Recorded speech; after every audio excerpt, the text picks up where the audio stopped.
Regardons le module thermo et non thermos, hein, comme cette affaire-là ici. Là. Donc, ça prend pas de S. Hein, faites pas d'erreur par rapport à ça. Donc, oui, dans la console, si pour votre ordinateur personnel, c'est installé sur les ordinateurs de la faculté.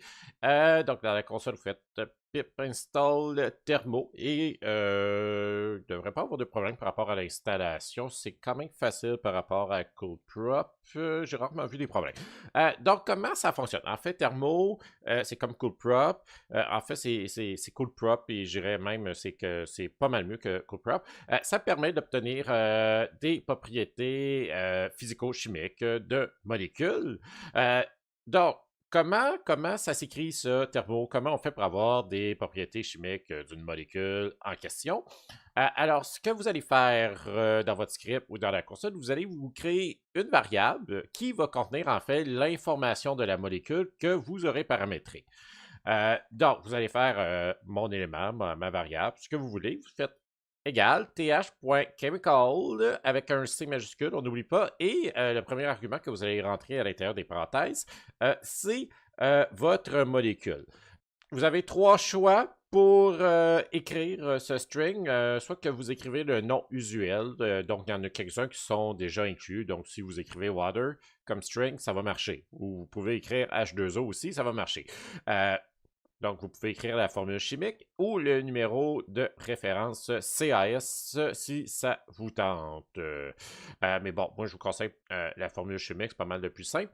Et ensuite, pour les deux autres arguments fait que vous devez rentrer, vous devez faire T est égal la température en Kelvin et P est égal votre pression en Pascal. Je suis ici dans la console, donc j'ai importé Turbo, comme vous voyez, et je me suis créé un élément, une molécule, et cette molécule-là, je l'ai créée à partir de la fonction chemical, et c'est du CO2 que j'ai mis à 20 degrés Celsius et à 101,8 kPa. Donc, on va exécuter le script.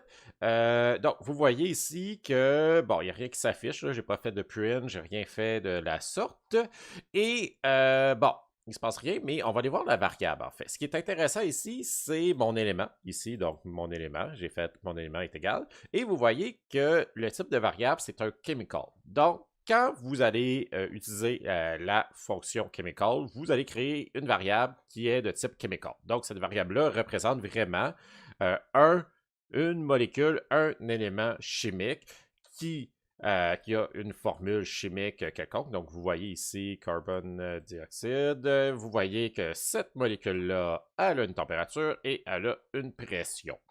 Ce qui est intéressant après ça d'obtenir, bon, on a paramétré une pression et une température.